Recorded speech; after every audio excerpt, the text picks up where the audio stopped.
partir de agora, você ouve o podcast semanal Cooperadores da Verdade, com Rodrigo e Maria Carolina Raimann, apologética católica pela hermenêutica da continuidade.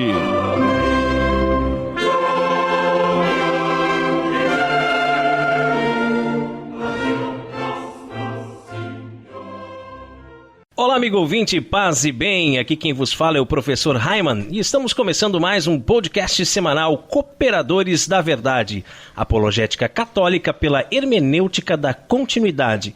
Aqui se fala a verdade, custe o que custar, doa a quem doer. Tudo bem, Carol? Tudo ótimo, meu bem. Um grande abraço aos nossos irmãos, nossos amigos queridos que vão nos acompanhar a partir de agora. Muito, muito feliz em estarmos gravando hoje, né? Com esses convidados lindos, maravilhosos e queridos. E nós queremos então dar as boas-vindas ao casal Pedro e Eliana, que já participaram aqui conosco do programa Cooperadores da Verdade, mas de forma individual, né? Isso aí, agora temos a honra de recebê-los juntos aqui, os dois, o casal, a família Simas, Sudário Simas. O Pedrinho tá lá brincando com o Miguel, né, agora. O prazer é todo nosso, é uma alegria estar aqui hoje, né? Tanto eu quanto a minha esposa. Paz e bem a todos que estão ouvindo. Oi, gente, eu sou a Eliana, bom dia, boa noite, boa tarde. Eu não sei a hora que você está ouvindo isso, mas para mim é uma alegria muito grande estar aqui com vocês também. Eliana, fala um pouquinho então sobre como é ser mãe, esposa e estar à frente de uma comunidade como o Sudário em meio a tantos problemas que nossa juventude enfrenta hoje em dia, principalmente no que diz respeito às questões de gênero. Ser mãe, ser esposa, ser mãe de filhos espirituais, que é a minha vocação como Sudário. É algo bem complicado, mas se Deus me chamou, eis-me aqui, né? Fazer assim como a Santíssima Virgem, sem entender, sem saber o que vem pela frente, mas eis-me aqui. A gente vai dando sim e vai colhendo os frutos, as graças que a gente tem acompanhado nesses quase 4 anos de comunidade Sudário. É muito grande e faz a cada dia mais ter força de continuar e seguir, não olhar para trás. Como você mesmo disse, os desafios, os problemas, a juventude que se achega a nós para que a gente cuide. É um povo bem sofrido, só que é necessário amar, cuidar e envolver a dor deles com o amor que Deus coloca no nosso coração. Que bonito isso. E eu acho que você acaba sendo mãe de todos eles, né, Eliana? Exatamente. Acaba sendo, né? Mãe espiritual. Um desafio bem grande. Muito bacana. Pedro, agora é a sua vez, então fala para os nossos ouvintes quais são as novidades, né, da comunidade, vocês que estão com uma sede nova, e quais os próximos eventos, os projetos aí para o futuro? Sim, nós temos a graça de hoje estar na rua Felipe Reiser, né, número 530, no bairro São João.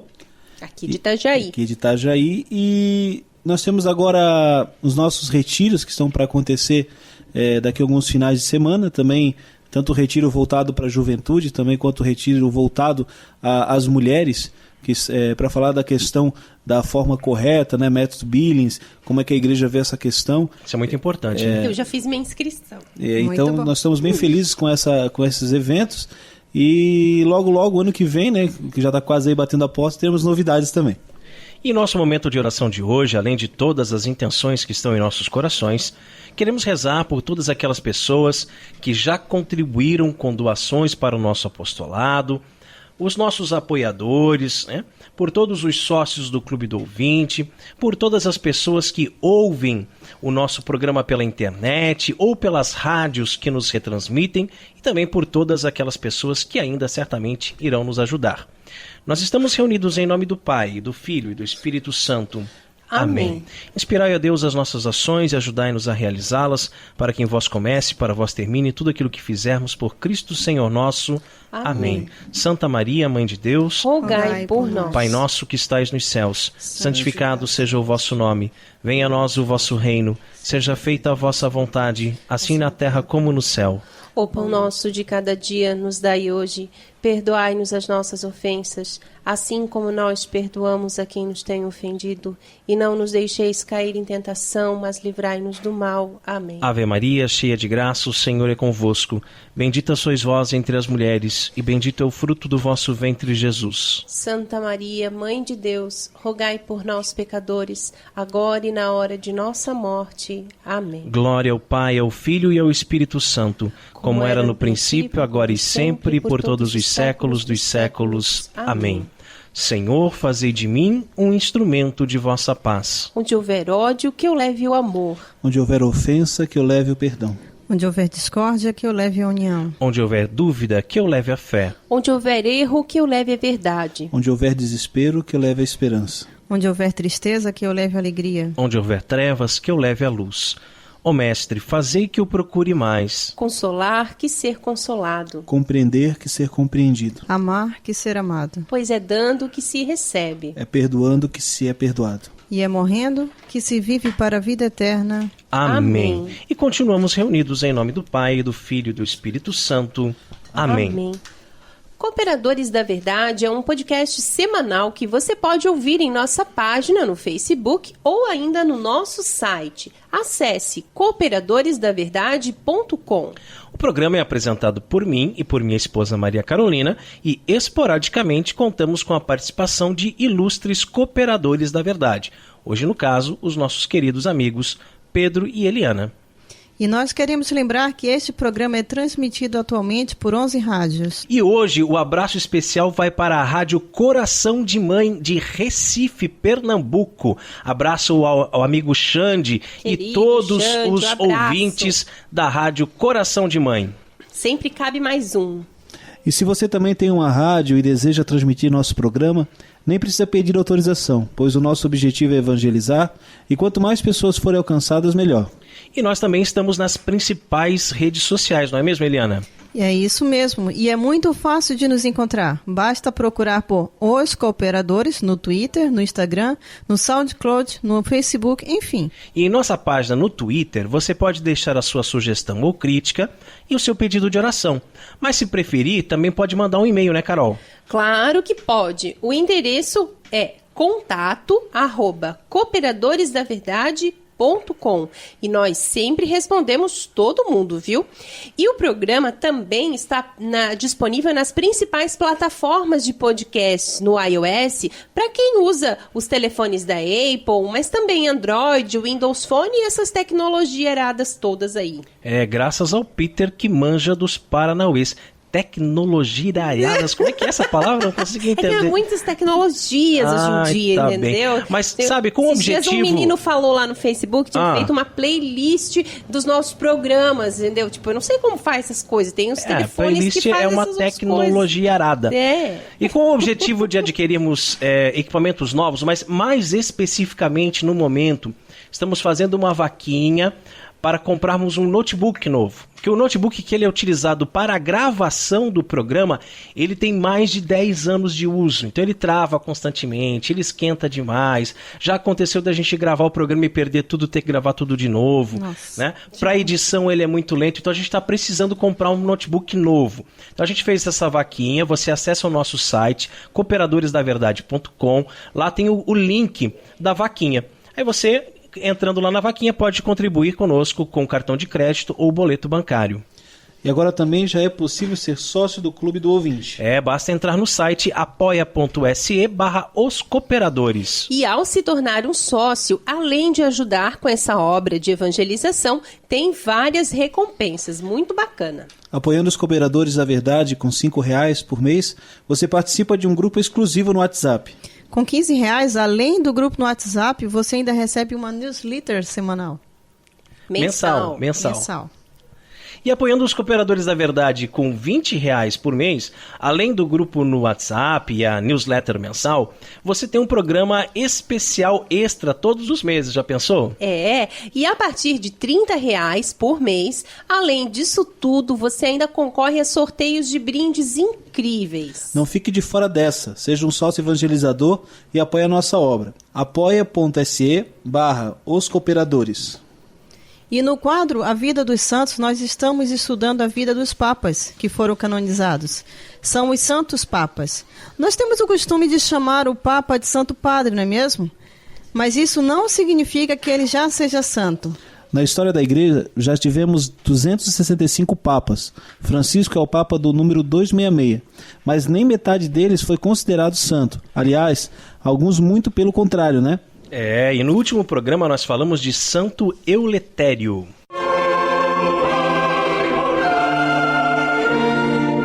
A vida dos santos. Eliana, quem foi o Santo Papa escolhido para o programa de hoje? O santo escolhido para o programa de hoje foi São Vítor I. Conta para o povo, então, Carol, um pouquinho sobre a vida de São Vítor I. São Vítor I, natural da África, foi sucessor de Santo Eleutério no trono pontifício. Apóstolo rigoroso no zelo pela Igreja de Cristo, tinha pleno conhecimento de suas atribuições conferidas por Deus. Pôs em evidência a autoridade papal, combateu constantemente a heresia e tratou a questão da festa da Páscoa. Durante o seu pontificado, um tal Teodório de Bizâncio, que havia apostatado numa dessas perseguições, passou a ensinar que Jesus Cristo representava uma figura meramente humana e usava deste argumento não só para disseminar o erro, mas particularmente para justificar a sua apostasia. Nesta grave afirmação, acabou corrompendo muitos fiéis, e a ele filiaram-se não poucos sectários. Não satisfeito com a difusão da insana doutrina, fixou a meta de transpor a muralha da verdade. Para isso, dirigiu-se a Roma, a fim de alastrar o erro no centro da religião de Cristo. São Vítor imediatamente reagiu, declarando anátema o líder blasfemo. Empreendeu luta tão intensa que conseguiu esvaziar completamente a heresia, de forma que Teodório saiu de Roma e nunca mais dele se ouviu falar. Empreendeu firme resolução de não deixar vingar as investidas do erro em solo sagrado, conservando sua constante vigilância ao rebanho de Cristo. Em pouco tempo, Praxeas passou a pregar a heresia dos patripazianos, precursores do sabelianismo, que negavam em Deus a essência de três pessoas distintas. O Santo Padre, com infatigáveis prédicas, tão duramente condenou a perniciosa heresia que o próprio Praxeas acabou reconhecendo o seu erro e entregou sua retratação pública por ocasião de um concílio convocado em Roma pelo pontífice. Na magna questão da fixação da festa da Páscoa, enfrentou sérias discordâncias de alguns membros, seguidores do bispo Polícrates, que acabou declarando sua rebeldia ante as determinações de Roma. É que maior parte dos bispos da Ásia tinha por costume celebrar a festa da Páscoa no dia 14 da lua de março, coincidindo com os ritos judaicos. No pontificado de Santo Aniceto, que foi ali do ano 155 até 166, depois de Cristo, aliás, houve certa divergência entre ele e São Policarpo, que desejava muito que o costume da igreja asiática fosse introduzido na igreja de Roma. Santo Aniceto, com razão, não queria abolir o costume que fora introduzido por São Pedro. Porém, na época, permitiu que a igreja asiática continuasse celebrando a Páscoa segundo os seus costumes. São Vítor I, porém, chegou à conclusão que a diferença estabelecida entre a igreja do Ocidente e a igreja do Oriente poderia acabar favorecendo uma eventual divisão dos fiéis e um provável cisma. Decidiu, assim, uniformizar a celebração da Páscoa, conforme São Pedro já deixara padronizado. Aí sim, hein? Aí sim senti firmeza. Olha só que legal, hein? São Vítor, ele vai dizer que a festa da Páscoa tem que ser na data que São Pedro já tinha determinado. Vocês não têm que ficar discutindo, né? Então, se São Pedro falou, está falado, ninguém mais vai discutir. E aqui a gente está no século II, gente. Século II. E os protestantes vêm dizer que a Igreja Católica foi fundada por Constantino. Se isso aqui não era Igreja Católica, se já não tinha o Papa, se já não seguiam as determinações de São Pedro, Começo, Igreja Primitiva sempre foi Igreja Católica Apostólica Romana. Isso aí. Olha quando se fala lá em cima, que o centro da religião de Cristo era Roma. Uhum. É bonito quando fala isso no texto, né?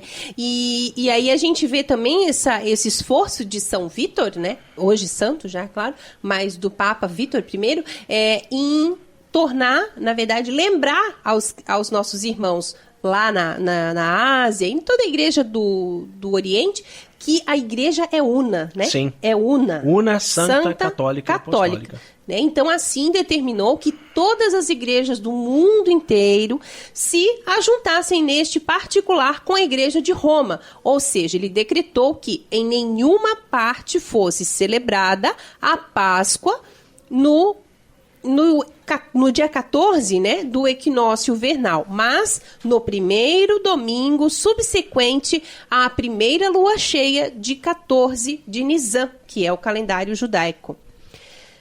Sucede que o bispo Polícrates, chefe dos discordantes da igreja de Éfeso, se opôs veementemente à decisão do sumo pontífice, o que acabou culminando em sua excomunhão. Logicamente, né? Não concordou com o Papa. O que aconteceu com ele?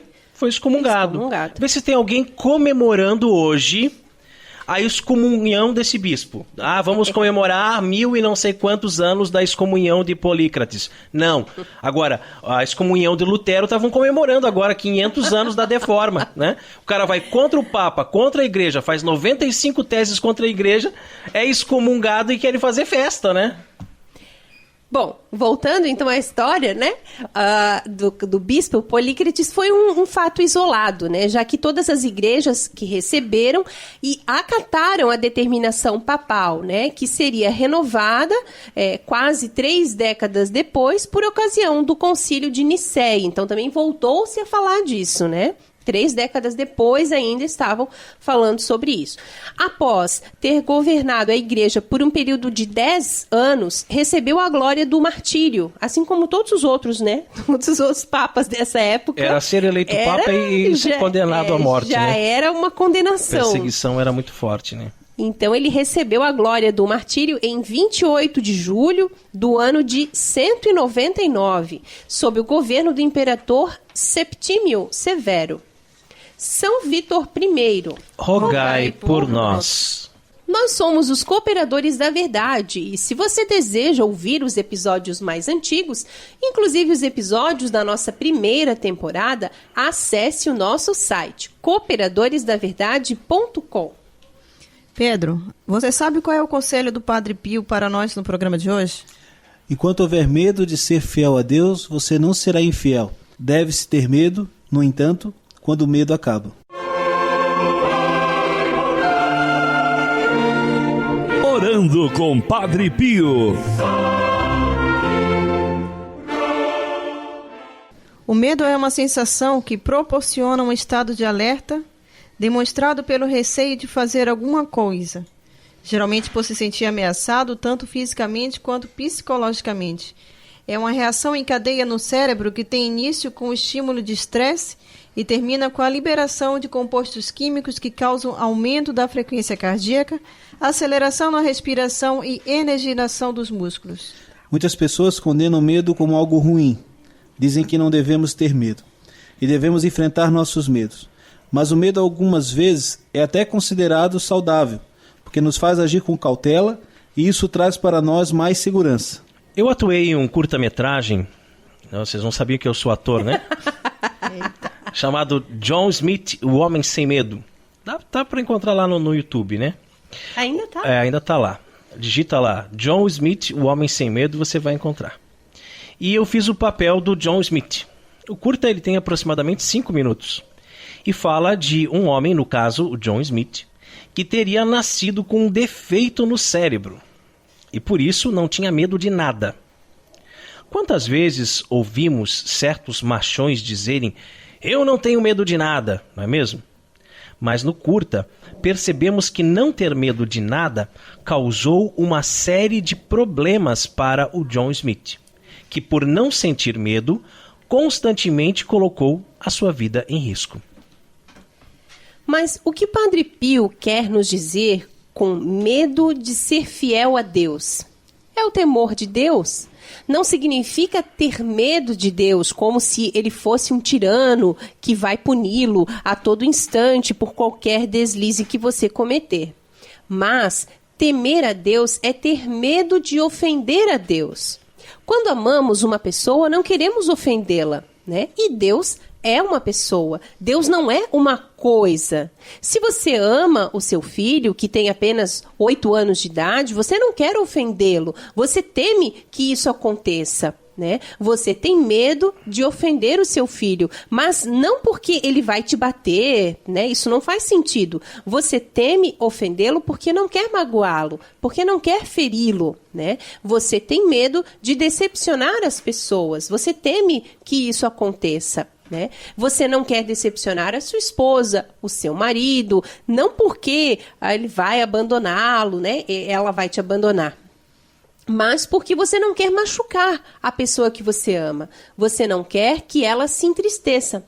E assim também é em relação a Deus. Não queremos ferir o coração de Deus. E nós tememos que isso aconteça. É desse medo que Padre Pio está falando. E para entender melhor a frase de Padre Pio, eu quero propor uma analogia. Enquanto você tem medo de atravessar a rua, você não será atropelado. Mas você corre o risco de ser atropelado quando perder o medo. Vejamos, ser atropelado não é uma coisa boa, mas atravessar a rua é necessário. Como é necessário ser fiel a Deus. Enquanto houver medo de ser fiel a Deus, você não será infiel, pois o temor o faz agir com cautela para não ofender a Deus em cada pequeno detalhe do teu dia a dia. Mas quando esse medo acaba, quando você se acha autossuficiente, quando você já pensa que é santo, que é perfeito, que não faz nada de errado, aí sim o risco de ofender a Deus é enorme. Mas antes morrer do que ofender a Deus. Que assim seja. Amém. Amém. Orando com Padre Pio conta com o apoio de Feller Contabilidade, do nosso amigo Diácono Vital. A Feller Contabilidade fica na Rua Aldílio Garcia, número 479. Nesta você pode confiar. Atendimento de segunda a sexta-feira, das 8 ao meio-dia e das 13h30 às 17h30. Telefone 3346-2333. fellercontabilidade@matrix.com.br, em frente à Secretaria da Paróquia São Cristóvão de Itajaí, Santa Catarina. Feller Contabilidade, a sua empresa nas mãos certas. E se você também gostaria de anunciar a sua empresa no programa Cooperadores da Verdade, entre em contato conosco e ajude-nos a evangelizar. Vamos falar de Francisco de Assis? Toda hora é hora, né? Todo lugar é lugar para nós falarmos do nosso santinho querido, do nosso seráfico pai. É verdade, Raiman. São muitos os belíssimos exemplos da vida deste santo que nós podemos transpor para o nosso dia a dia.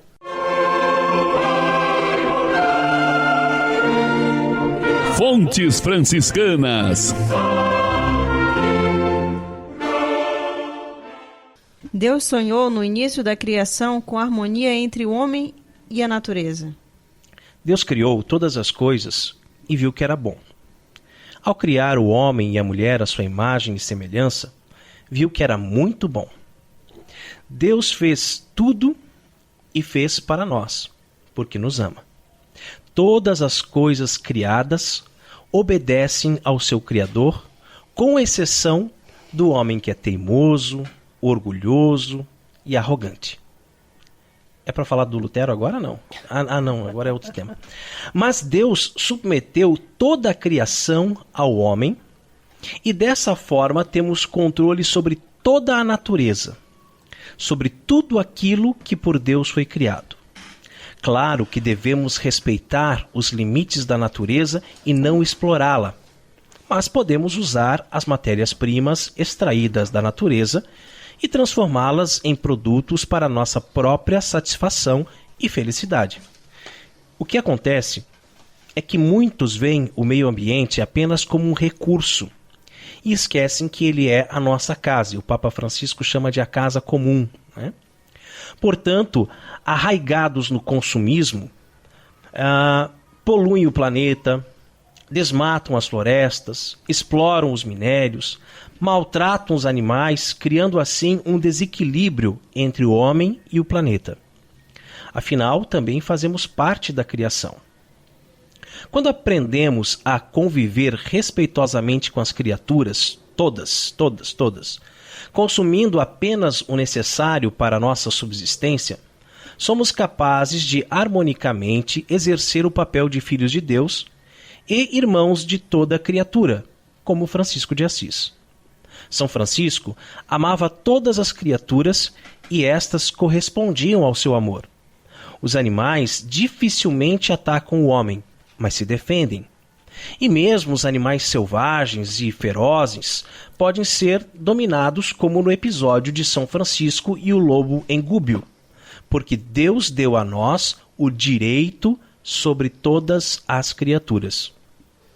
Quando o nosso seráfico pai esteve doente dos olhos, permitindo que o tratassem, chamaram um médico que veio com um ferro de cauterizar e mandou colocá-lo no fogo até ficar em brasa. Hoje em dia, a medicina avançou muito, mas na época de São Francisco, muitas vezes se usava cauterizar uma ferida dessa forma. E podemos imaginar tamanha dor colocar um ferro em brasa na nossa carne, principalmente na região dos olhos, né? Que era o caso do Poverello de Assis. Mas se Deus fez o fogo, ele é uma criatura de Deus. E tendo Deus submetido a nós, todas as criaturas, né? Logo, pela fé, podemos acreditar que Deus nos deu o poder de subjugar o fogo. E ele, como criatura obediente a Deus, iria também nos obedecer. Olha que bonitinho isso, né? São Francisco é muito querido. Então, dessa forma, São Francisco de Assis orou a Deus e disse ao irmão Fogo: Meu irmão Fogo, o Altíssimo te fez forte, bonito e útil, para emulares a beleza das outras coisas. Se amigo meu nesta hora, se delicado, porque eu sempre te amei no Senhor. Rogo ao grande Senhor que te criou, para que abrande um pouco o teu calor, para que queime com suavidade e eu possa aguentar. Depois da oração, fez o sinal da cruz e ficou esperando. O médico segurou o ferro em brasa, colocou-o nos olhos de Francisco, cauterizou as feridas e o santo de Deus não sentiu dor alguma. O médico, por ser experiente e acostumado a fazer esse tipo de coisa centenas de vezes, ficou admirado e logo exaltou ao mundo que tratava-se de um milagre, pois naturalmente seus outros pacientes sempre gritavam de dor. Oxalá nós fôssemos obedientes a Deus tanto quanto foi Francisco de Assis, para que assim todas as criaturas, inclusive o fogo, por obediência a Deus se submetessem a nós, pois foi essa harmonia entre homem e natureza que Deus sonhou desde o início da criação. Muito bem, que assim seja. Agora, olha só que interessante, né, gente? Toda a beleza da criação, toda essa harmonia entre o homem e a natureza, parece que ela já se perdeu desde Adão e Eva, né? Desde que o homem perdeu o paraíso, essa harmonia ela vem se perdendo, né? E que num mundo globalizado e capitalista como a gente vive hoje, é a ideia de explorar, só explorar, né? Consumir, só né? consumir, só retirar as coisas da natureza e não, por exemplo, replantar, né? Por exemplo, se eu vou explorar a madeira, eu deveria ter o mínimo de bom senso de plantar novas mudas, né? Para que se renovasse, para que a coisa fluísse. Mas também nós temos um outro extremo, né? Que é um extremo dos ecologinoides, que dizem que o homem é um câncer para o planeta e que a gente não pode matar os animais para comer, a gente devia comer só pedra, né? A gente devia... Enfim, né? A gente não pode ir para extremo nenhum. E antes do começo do programa, nós estávamos conversando aqui sobre a virtude da temperança, né? Do equilíbrio. Em tudo tem que ter equilíbrio, né? Você não pode explorar a natureza sem fim, né? Destruir tudo ao seu bel prazer, como também você não pode se privar de certas coisas que Deus deixou para você porque você não quer ferir a natureza. Eu não vou comer cenoura porque no momento em que eu arranco a cenoura da terra, eu estou matando a cenourinha, né? Eu não vou comer peixe porque o peixe morre asfixiado quando ele é retirado do mar, né? Tadinho do sushi. Exatamente. Então, Como assim, que a gente ia ficar assim? a gente não pode ir para extremos, né, nesse sentido. Sim. A gente tem que buscar a virtude da temperança, o equilíbrio e retomar essa harmonia que foi sonhada por Deus no início da criação. E como é bonito, né, a gente pensar nessa harmonia, né, entre o homem e a natureza. E realmente eu vejo que hoje em dia, assim, né, pleno século XXI, né, imagine, a gente tá tão assim, as coisas estão tão assim, mesmo de um consumismo, né, desenfreado e tal, que a gente acaba não levando muito em consideração essas coisas. E por outro lado, tem aquelas pessoas que são assim super radicais, né, e veganos e tal, e não comem carne, não isso, não aquilo. Então, quer dizer, eu acho que não pode nem para um lado, nem para um extremo, nem para o outro, né? A gente tem que viver mesmo nessa harmonia, como Deus sonhou, né? Deus submeteu todas as criaturas ao homem, né? Então, isso que é bonito. Achei muito bonita essa reflexão de hoje. Eu acho que até é compreensível, né? Quando você vê uma criancinha de 4, 5 anos que ela começa a pensar assim, mas vamos comer galinha hoje? Mas matou a coitadinha da galinha, né? Quer dizer, é um infantilismo, né? É uma imaturidade. A criança não tem ainda, né? Agora, quando a gente vê esse tipo de pensamento num adulto, é duro de engolir, né, gente? Cadeia alimentar, né? gente. Cadeia alimentar, exatamente, né? Os meus antepassados, Evolução, né? os meus antepassados não caçavam lá bisão para hoje eu comer brócolis, né? Então eu quero um bife, né? Entendeu? Mas enfim, né? Fontes Franciscanas conta com o apoio da Livraria Católica Auxílio dos Cristãos. Artigos religiosos. A Livraria Auxílio dos Cristãos fica na Praça Governador Irineu Bornhausen, centro de Itajaí, no estacionamento da Igreja Matriz do Santíssimo Sacramento. Calendários, bíblias, livros, artigos litúrgicos, camisetas, cartões, presépios, crucifixos, imagens sacras, CDs, DVDs e muito mais. Telefone 3349-0692. 3349-0692. Livraria Auxílio dos Cristãos. 21 anos de tradição. Nós chegamos agora ao quadro mais gostoso do programa Cooperadores da Verdade, que é onde nós apreciamos o pão líquido. Porque não somos puritanos e sabemos valorizar o sabor que os monges cervejeiros nos deixaram como legado. Bem na hora mesmo, pois eu não aguentava mais de sede. Catolicismo e cerveja. Oremos. Abençoai, Senhor, esta criatura cerveja, que da riqueza do grão vos dignastes produzir, para que seja remédio salutar ao gênero humano. Concedei ainda, pela invocação do vosso santo nome, que quem quer que dela beba receba de vós a saúde do corpo e a tutela da alma. Por Cristo nosso Senhor. Amém. E a cerveja de hoje é uma Heimann Beer Weiss, a Veritas. Sim, você ouviu direito, é uma Heimann Beer, cerveja feita aqui pelo professor Heimann, meu amigo aqui do lado. E essa cerveja você não encontra à venda em nenhum lugar. Aliás, pela ridícula legislação brasileira, a venda é proibida. As cervejas Heimann Beer são produzidas apenas para consumo próprio e para deleite dos amigos. Há algum tempo que eu consegui realizar o sonho de ser cervejeiro caseiro e produzir a minha própria cerveja. E aí nós pensamos, por que não degustá-las aqui no Cooperadores da Verdade, não é mesmo? A primeira cerveja produzida pela Heimann Beer foi a Lutgarda, uma Belgian Blonde Ale.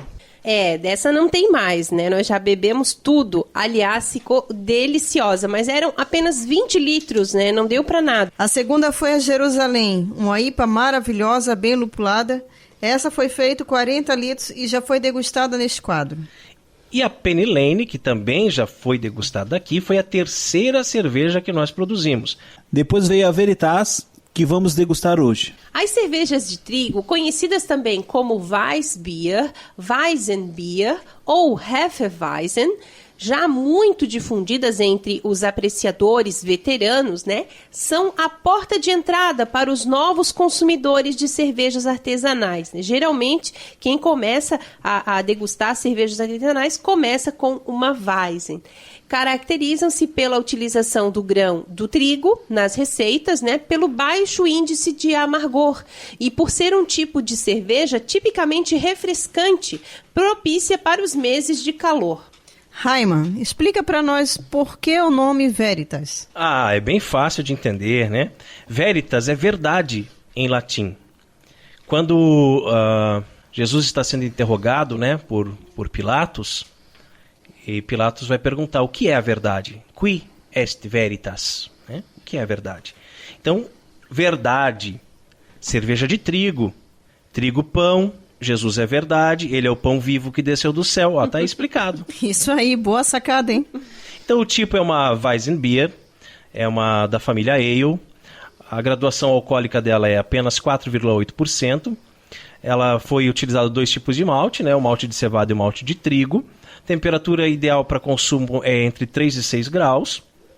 Ela está disponível em garrafas de 600 ml e o copo indicado é o Weiss.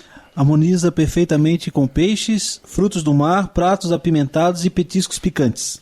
Não tem nada disso aqui hoje, né? Vamos ficar só com água na boca, né? Comida picante aí, pra mim. Mas nós viemos aqui para beber ou para conversar? Opa. Ein Prosit, der Gemütlichkeit. Prosit. Essa aqui ela tem uma boa drinkabilidade, como a gente fala, né? Que é uma cerveja que desce bem, assim, né? Tá aprovado. É. Tá aprovado, Pedro? É bem suave. Ela tem uma cor bonita, assim, também, né? Ela bem é turva, né? Ela é bem turva. Mas é Geralmente clara. a cerveja de trigo, ela é turva, né? Ela não é filtrada. Então você não consegue enxergar o dedo atrás do copo, né?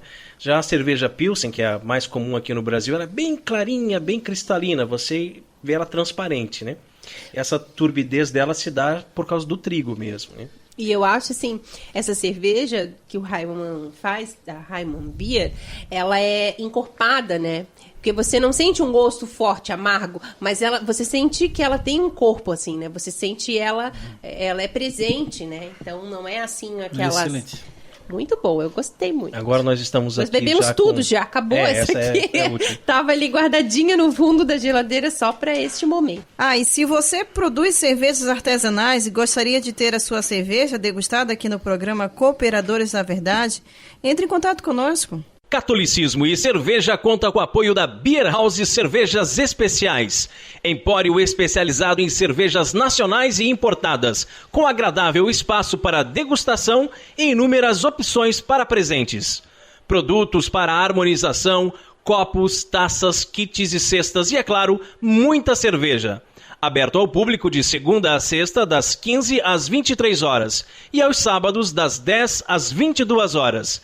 A nossa missão é trazer o universo cervejeiro cada vez mais próximo dos apreciadores dessa bebida inigualável. A Beer House está situada na Avenida Coronel Marcos Conder, número 950, Sala Térrea, Centro, Itajaí, Santa Catarina. beerhousemkt@gmail.com. Fone 3045-5821. Beer House, a primeira casa cervejeira de Itajaí. E no quadro mais polêmico do nosso programa, hoje vamos falar sobre a crise populacional nos países ricos. A hora da treta.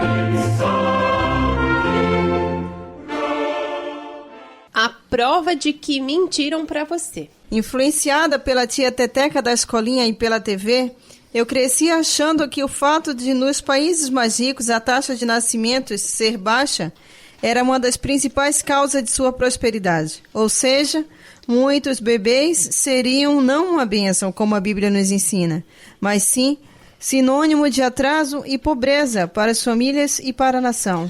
Leio bons livros e artigos, em vez de me conformar com a papinha emburrecedora das escolas e da mídia de massas, me ajudou a entender que uma coisa baixa a natalidade, não leva a outra, riqueza do país. É isso mesmo. Os países de primeiro mundo foram os primeiros a estimular amplamente o consumo de anticoncepcionais e permitir o amplo acesso ao aborto. creio que até as pessoas mais alienadas já perceberam que hoje estes países estão promovendo uma política inversa. Os governos estão gastando somas estratosféricas para oferecer benefícios e vantagens para as mulheres e casais que se dispõem a ter mais filhos. Afinal, se as coisas continuarem desse jeito, o colapso na economia será inevitável.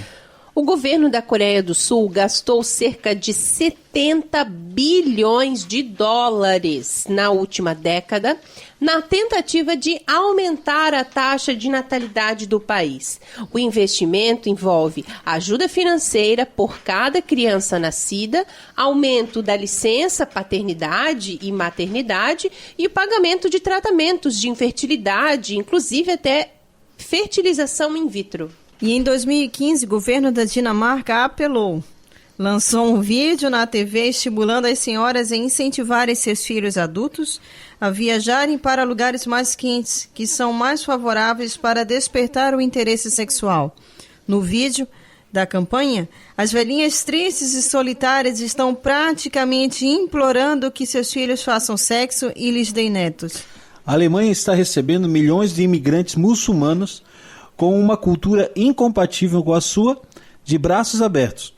É o desespero de um país que sabe que seu povo não vai dar conta de procriar o mínimo suficiente nos próximos anos para manter a economia de pé.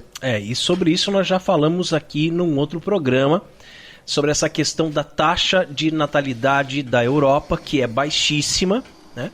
E que por ser muito baixa, corre-se o risco de em pouco tempo, e quando eu falo pouco tempo é 50 anos, né, a cultura de países como a França e a Alemanha simplesmente desaparecerem.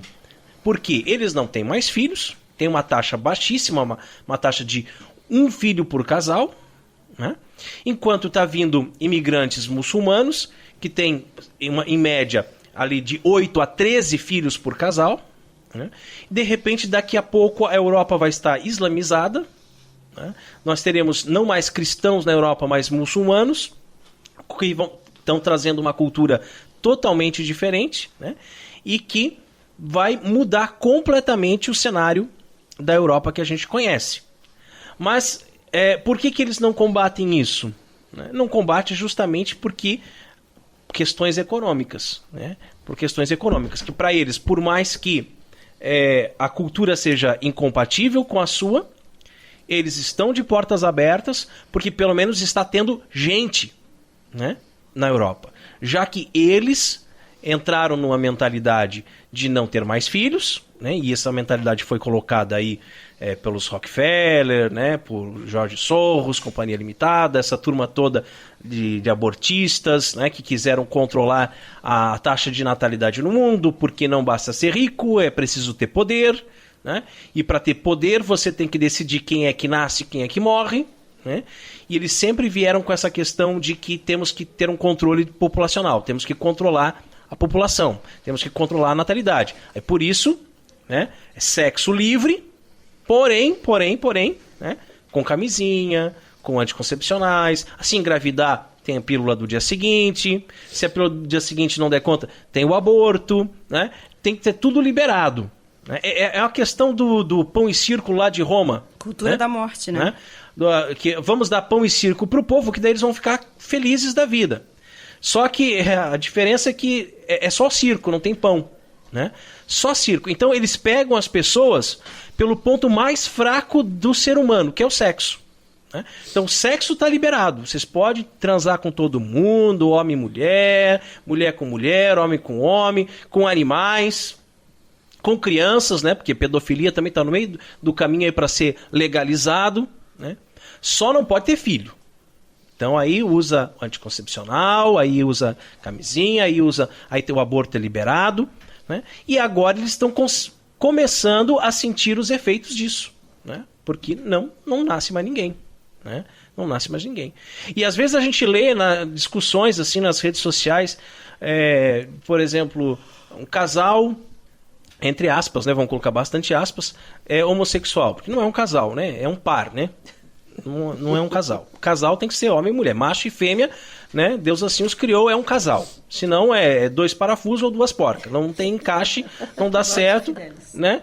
E aí não nasce nada, né? Porque, como já dizia lá o Levi Fidelix, né? Órgão excretor não reproduz. Né? Aí, mas eles não vão ter filhos, mas eles podem adotar. Tá, mas eles vão adotar quem? Se todo mundo virar homossexual, como fala a campanha gaysista, né? Que todo mundo deveria ser gay, então ninguém vai fazer filho para você poder adotar. Né? E agora, como é que fica? Vai acabar a humanidade. Né? Em 1920, olha só como esse negócio não é novo, gente. Né? Durante o regime ateu comunista, a Rússia foi o primeiro do mundo a permitir o aborto até a 12ª semana de gravidez, por qualquer motivo. Tá? Porque quando você começa um debate, eu como professor já fiz isso muitas vezes em sala de aula, né? Debate sobre aborto. Uma das primeiras coisas que os alunos não têm culpa, porque isso é a mídia que já colocou na cabeça deles, né? A primeira coisa que eles vão argumentar é assim, mas professor, e em caso de estupro? Né? E em caso disso, em caso daquilo? A gente está vendo aqui por qualquer motivo. E isso não é diferente hoje no Brasil. Se uma mulher... Tá? Grávida, não importa se é a primeira semana, segunda semana, terceira semana, quarta semana, né?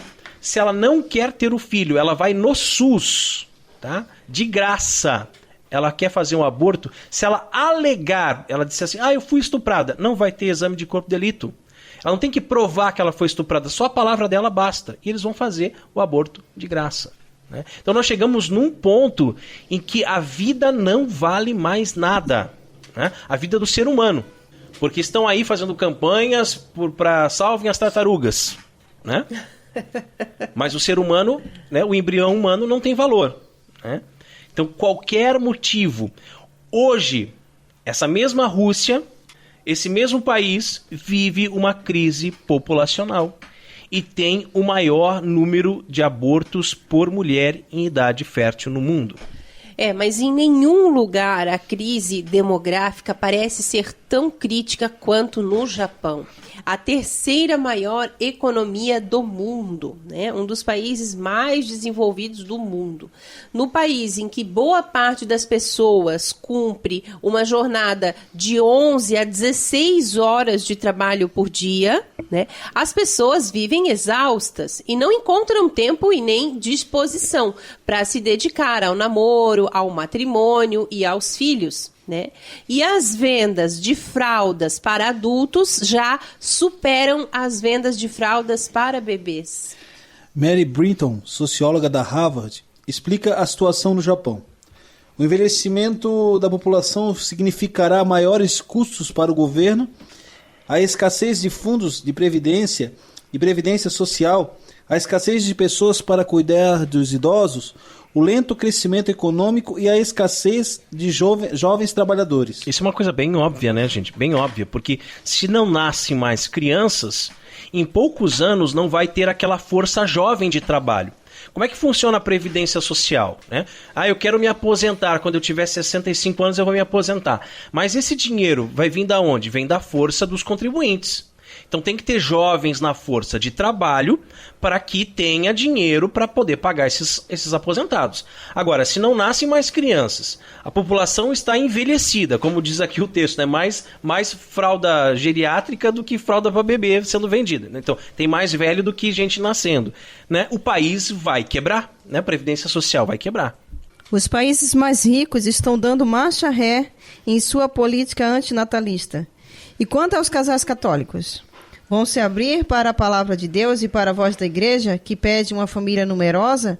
Ou vão continuar fechados na convivência mundana do filho único ou de 2 filhos no máximo? E aqui no caso, já que está falando para os casais católicos, né, então a gente pode falar aqui de boca cheia, né? Porque isso é uma promessa que nós fazemos quando casamos, né, gente? Então no dia do matrimônio, nós fazemos uma promessa. Essa promessa eu não fiz para Maria Carolina, ela não fez para mim, eu não fiz para o Padre Hélio que celebrou o meu casamento. Eu fiz para Deus. Estar aberto à vida, a quantos filhos Deus quiser me dar. Então, a gente às vezes vê os casais fazendo planos, né? Ah, porque eu vou ter 2 filhos. Como assim? Ou, claro, só depois que eu terminar a faculdade, né? Exato. Ou depois que meu marido trocar de emprego, depois que a gente trocar o carro, Isso. terminar de pagar o apartamento, e eu terminar a faculdade, meu marido também, aí Daí vão pensar em engravidar, né? Hoje em dia a gente vê muito isso, né? Os casais falando assim. E aí tá, e nesse período todo, enquanto não terminou de pagar o carro, não trocou de carro, não terminou a faculdade, não pagou o apartamento, tá fazendo o que para evitar filho?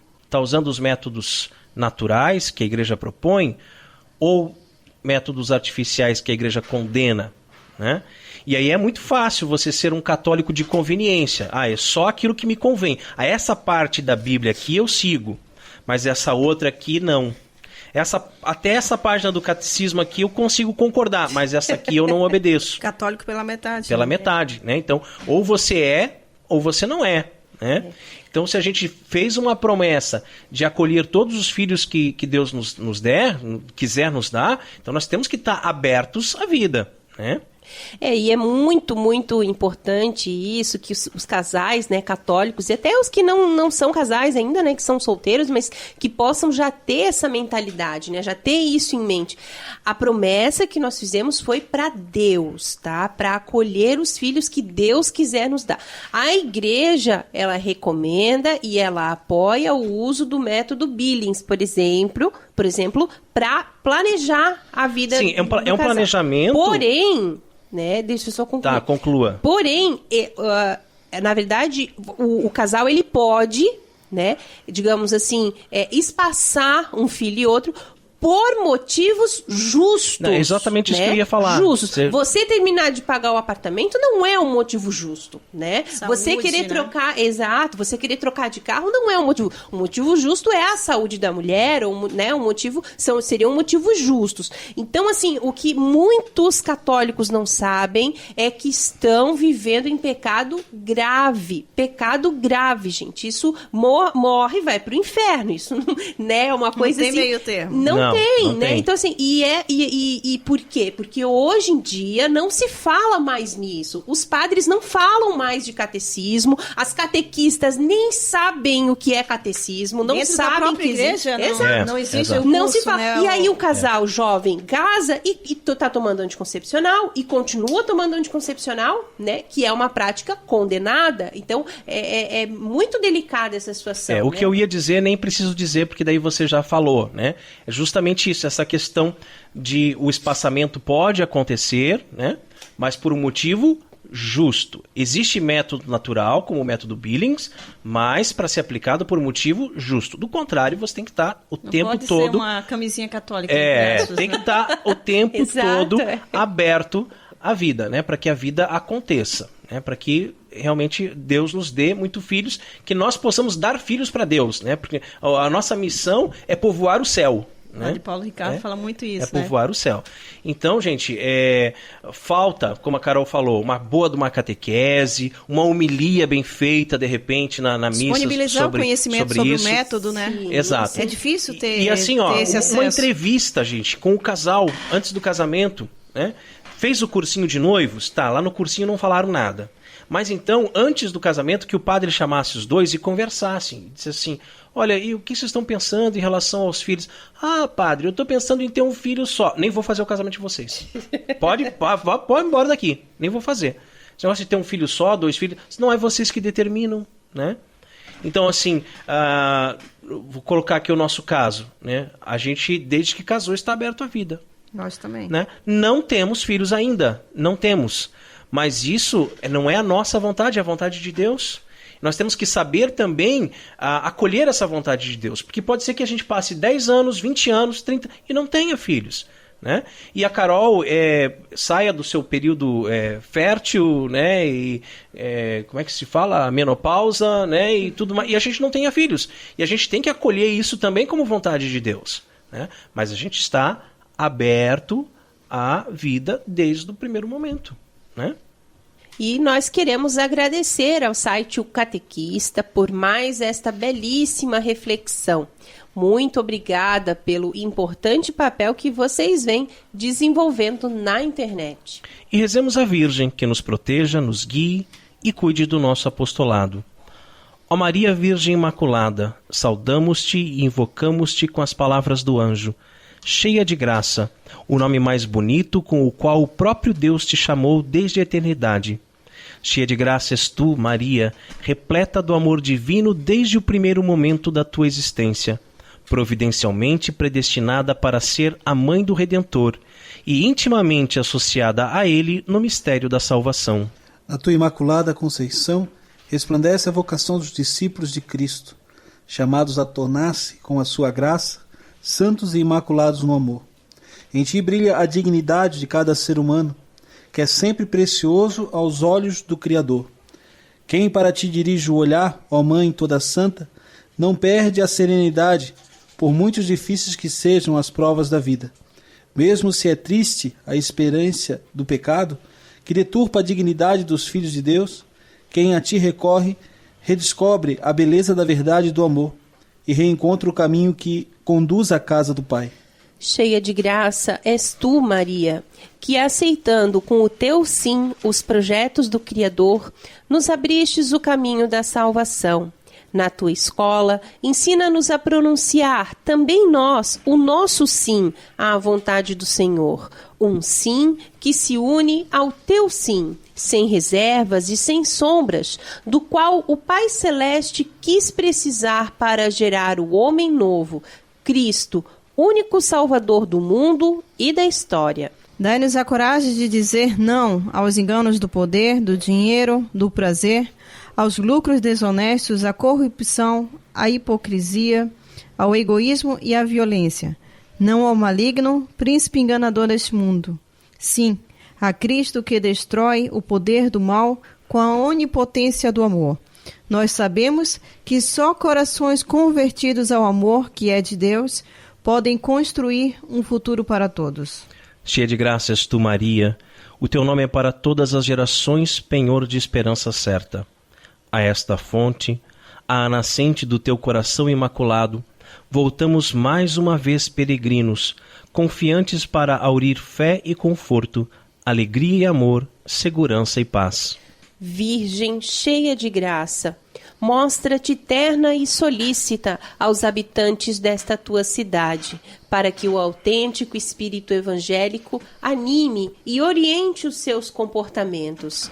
Mostra-te mãe providente e misericordiosa do mundo inteiro, para que, no respeito da dignidade humana e no repúdio de qualquer forma de violência e de exploração, sejam lançadas as bases firmes para a civilização do amor. Mostra-te, Mãe, especialmente de quantos têm mais necessidade, os indefesos, os marginalizados e os excluídos, as vítimas de uma sociedade que com muita frequência sacrifica o homem a outras finalidades e interesses. Mostra-te, Mãe de todos, ó Maria, e dai-nos Cristo, a esperança do mundo. Amém. Salve, Rainha, Mãe de misericórdia, vida, doçura e esperança nossa salve. A vós bradamos, degredados filhos de Eva, a vós suspirando, gemendo e chorando neste vale de lágrimas. Eia, pois, advogada nossa, esses vossos olhos misericordiosos a nós volvei, e depois desse desterro mostrai-nos Jesus. Bendito o fruto do vosso ventre, ó clemente, ó piedosa, ó doce sempre Virgem Maria. Rogai por nós, Santa Mãe de Deus, para que sejamos dignos das promessas de Cristo. Amém. Debaixo de vossa proteção nos refugiamos, Santa Mãe de Deus. Não desprezeis nossas súplicas em nossas necessidades, mas livrai-nos sempre de todos os perigos. Ó Virgem gloriosa e bendita. Amém. E chegamos ao fim de mais um programa Cooperadores da Verdade. Venha você também ser um cooperador. Colabore com esse apostolado, fazendo a sua doação para que possamos adquirir equipamentos melhores e manter esse programa no ar. Contamos com a sua generosidade e também com a sua oração. Muito obrigada a você que nos acompanhou nesse podcast. Ajude a divulgar compartilhando nas redes sociais. Deus abençoe a todos. Até a próxima vez. Obrigada mais uma vez pelo convite. Até breve. Espero voltar aqui e estar outras vezes, com vocês. É sempre muito bom estar aqui com amigos. Muito bem, muito obrigada. Nós é que agradecemos, né, de coração o sim de vocês, né? E agradeço também ao Raiman, né, que está aí sempre trabalhando por esse programa, escrevendo, editando tudo, fazendo todo o programa. Que Deus abençoe a todos nós, né? Salve Maria. Muito obrigado, meus amigos, Pedro, Eliana. Obrigado, Carol. Obrigado a todos os nossos ouvintes. Um abraço a todos. Deus os abençoe. Paz e bem.